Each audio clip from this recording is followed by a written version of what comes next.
Hello and welcome, Professor Rasmussen, Chapter 9, Knowledge, a new chapter. This is going past the memory information, and this is elaborating on categories, knowledge, the creation, the organization of categories. And so, what is knowledge? Well, knowledge is not just the memories that you have, but it's the way that these memories are essentially stored and the way that these memories are put into categories. So that's what we're going to talk about in these following talks for Chapter 9. So here's the layout for Chapter 9. We're going to talk about knowledge as an introduction. We're going to talk about the categories and how they're made, the prototype model and the exemplar model. Then we'll move on to the hierarchies, and the hierarchies is basically how this information is organized within the individual's mind. And then we're going to talk a little bit about infants, so you get a little bit of lifespan / early childhood experience thrown into this cognitive class. Okay, so let's get talking about knowledge intro, and then we'll get to the how the categories are made. So just in general, if I say to you, I ran into my ex yesterday. Okay, if I say that, what do you think? Yeah, of course you know, right? You're like, whoa, that dude, he just ran into his ex and it was not pleasant. Like his ex, she gave him the evil eye, or he gave her the evil eye, or something like that. Whatever, you can understand what is going on, okay? If I said, oh, I ran into my ex yesterday. Okay, if I said something like that, then if my wife heard me, she'd probably slap me. But anyhow, if you heard me, you probably understand that, it was a pleasant experience running into my ex yesterday. Okay, so you get the point. Now here, I'll show you this picture. What's going on in this picture? Yeah, exactly. Who knows? There's some knuckleheads running down a hill, right? What are they doing? Well, they're trying to tumble, they're trying to do a somersault, they're standing up there and there's like an earthquake. What is going on, right? Well, what these guys are doing, and yeah, you only see guys doing this. I There's gender differences in some things, and possibly this is one of them for doing interesting, very interesting activities. Nonetheless, let's get back on task here. Let me elaborate. See this guy right here in the lower right hand corner? He's chasing after this little wheel right there. That's a cheese wheel. This is in England, and these kids are chasing after a wheel of cheese that's tossed down the hill, and then they try to chase it and catch it, and if they grab it, they win. They win the cheese, and they win the town's admiration for the entire year until the whole thing replays itself the next following year. So there you have it, okay?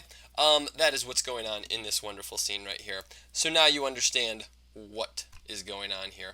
Before, though, you were kind of at a loss. So this is kind of the help at which knowledge affords you. It provides you an understanding of what's going on in a scene, in a location, in some sort of context. Okay? Now, have you ever been without any sort of knowledge that you can pull from, any sort of category where it was hard to comprehend what was happening?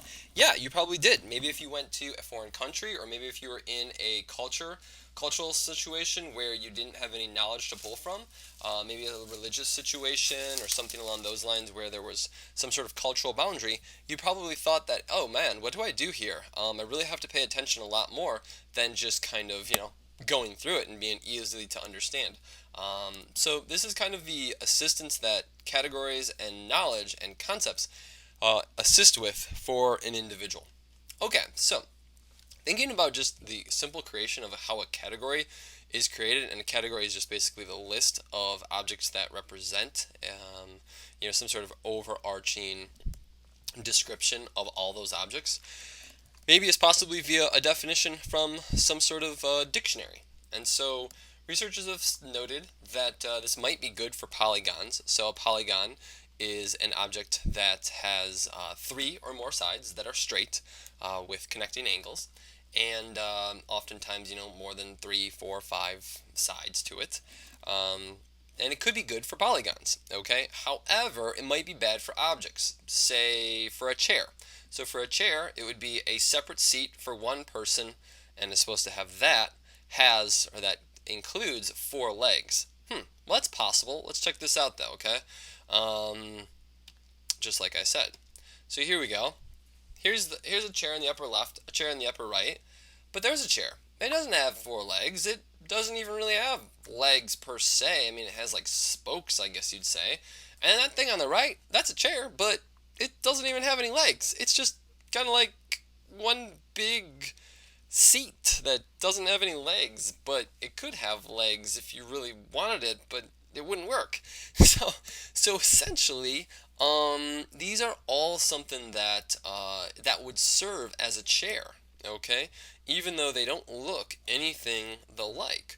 So what might be a better way? Well, it could be what's known as family resemblance, okay? Family resemblance is a way to have categories without a definition, in that the family resemblance is all these objects share some sort of similar feature. So what is that similar feature that chairs share? Well, yeah, it's something to allow you to rest your back and your legs slash butt on. Okay, so the family resemblance, all those objects allow one to do that, and they can be considered a chair.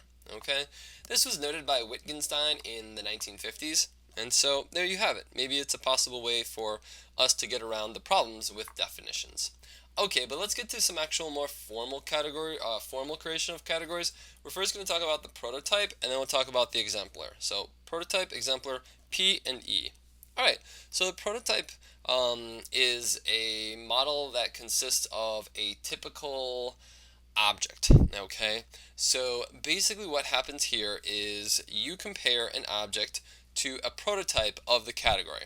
So to think about if an object, so what this means is to create not to create, but to determine if an object is part of a category, you're going to compare that particular object to a prototype of that category.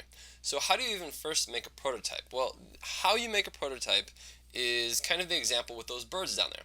So you see the first bird on the left, that's a sparrow, followed by a robin, followed by a blue jay, and the bird on the right is not a bluebird, it's just some sort of prototype.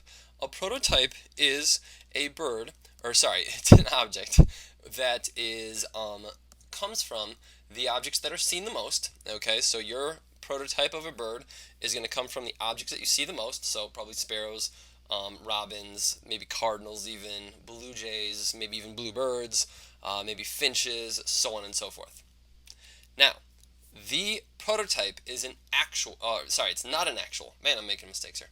It's an average. It's an imagined average. It does not exist. The only place the prototype exists is in your head. It doesn't exist anywhere else. It's a combination of those objects that you experience the most. So if you experience a penguin a lot, well, your prototype is going to be more look like a penguin than if you experience these other birds. If you experience an ostrich a lot, your prototype is going to look more like an ostrich, possibly, than how most of ours looks. Mine probably looks more kind of like a sparrow slash finch. It probably wouldn't be blue because I don't see as many birds who are blue.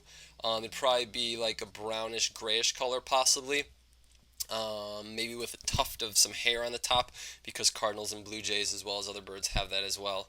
But yeah, so your prototype is probably similar to mine. It may not be identical though, and my prototype, your prototype, everyone's prototype doesn't exist. It's an averaged combination of all the birds that you've seen. Okay? So here's just an example of what a prototype for, who's this, Dr. Seuss's tree would look like, right? Just a combination of all these trees put together makes, boom, the Dr. Seuss tree, okay? So let's get on with the exemplar model, okay? So I'm going to give you some questions here. I want you to name these, name them when I give you the question. So name as many amusement parks as possible. Go. Okay. Again, you can pause it if you need to think about more. As many linebackers as possible. Go. Okay. As many great authors as possible. Go. Okay, great. You got those. Hopefully you paused and you seriously thought about that. So let's take a gander here. So there's actually some evidence for the prototype model, and we'll talk about that now, and then we'll talk about the exemplar model as well. So prototypical objects are named first. Prototypical objects are affected by priming, and statements about prototypical objects are verified more rapidly. Okay, so evidence for prototype model number one. Name as many amusement parks as possible. So you probably came up with maybe me. I would have named like Disney World, Disneyland, Great America, so on and so forth. Maybe the one that I'm thinking about is Santa's Village. If you know Santa's Village, woo, baby, you have experienced an amusement park. It was an old amusement park in Elgin, and Elgin might be kind of close to you. It might not be as close to me, but they're no longer around. They kind of went out of business, but it was kind of a cool, fair type of amusement park. Anyhow, what researchers have found is that these prototypical objects are oftentimes named first. So these objects that are more along the lines of a prototype, these objects are named first. So what does this mean? Well, is that the prototype is very, very similar to the objects that an individual names, and these individuals name these prototypical objects first. Okay, so this is what researchers found. So, are the following similar? This is going to number two is going to get to this. No, so number two, the prototype model evidence for it. Here we go. So, I want you to name if these are similar. Are the following similar? Okay. So, which one was quicker to answer to? Red and red, or red and those red, but they're kind of like orange circles? Definitely the first one, right? Prototypical objects are affected by priming. Remember we talked about priming? Priming is you're giving some information to an individual, and that information is going to alter in some way the response that is then thus provided by the participant. So you can see that the red primed the individuals to answer possibly quicker to the red circles, whereas red did not prime the people to answer red to the following circles because they're not really red. So here's what Roche did in 1975. So Dr. Roche did a lot of work on prototypes, and here's one piece of information. So the people all heard the color green. So in A, that was a good exemplar, okay? Or sorry, that's good examples matched onto the prototype of green. Those light green, those are poor examples. So that didn't match onto the prototype of green. Versus the different colors, that's just totally a control trial where the participants had to see if the left circle matched the right circle, and they don't match. So we don't really care about the time. I don't even think I have that on there. No.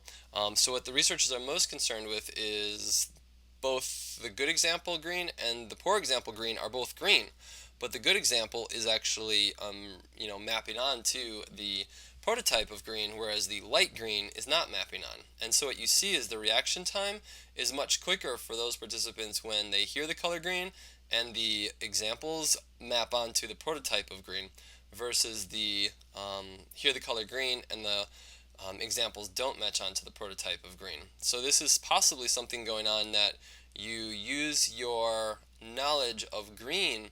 Your knowledge of green is not stored as all colors of green, but it's stored as possibly the prototype of green, what your average green looks like. And so for me, it probably is more along the lines of that Kelly green.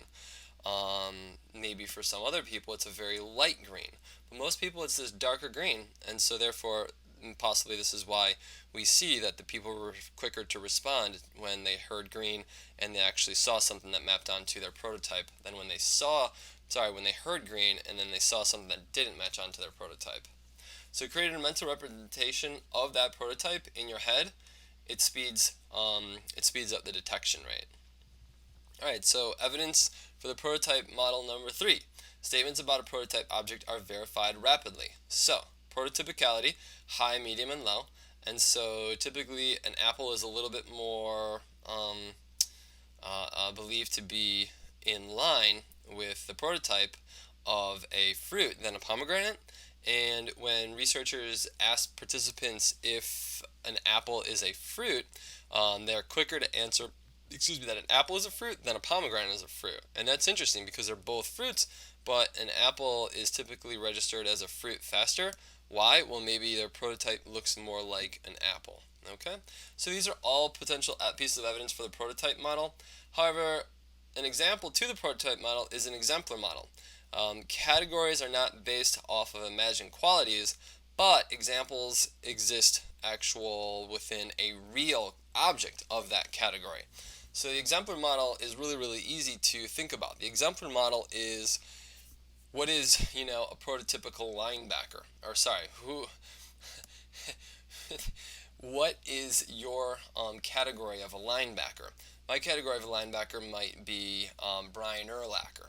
Okay, he's big, he's strong, he's fast, he's tough, he's smart, he's good at reading plays, calling out plays. So my category of a linebacker might include, boom, the category is defined by who else but Brian Urlacher. The color of no, let's not do that. A tree might be represented by, say, an oak tree, because that's what I define as a tree. As a large tree, it would be an oak tree. Okay, so it's actually an actual model of the category, an actual object from that category. So this actually, the exemplar model is different than the prototype. So the prototype is an average, whereas the exemplar is an actual object from that category.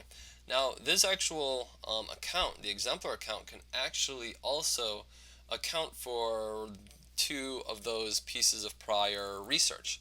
It can account for exemplars are verified faster. So if you store, if you came up with linebackers, so if you're familiar with football and you said, Ray Lewis, Brian Urlacher, all right, those people right there are probably more like your exemplar, and then therefore that's why you're saying those objects first, because the one is an exemplar, and maybe you even have two exemplars, but you're saying the exemplars are you say them first. Okay, so that would be number two, naming tasks. Exemplars are verified faster. So if someone said to me, hey, is Brian Urlacher a linebacker? I'd be like, yeah. But if someone said, I don't even watch football anymore. I don't know, let's just make up a name. Matt Rasmussen, is he a linebacker? I'd be like, no. But sure enough, he is. He's the linebacker for the Seattle Seahawks, and he's pretty amazing. There you have it. So yeah, this would be an example that exemplars are verified faster. For instance, is a sparrow a bird? Yeah, a sparrow's a bird, because sparrow might even be the exemplar. Is a blue jay a bird? Yeah, it is. It took me a little bit longer, but that's because it's not as similar to the exemplar. Is a penguin a bird?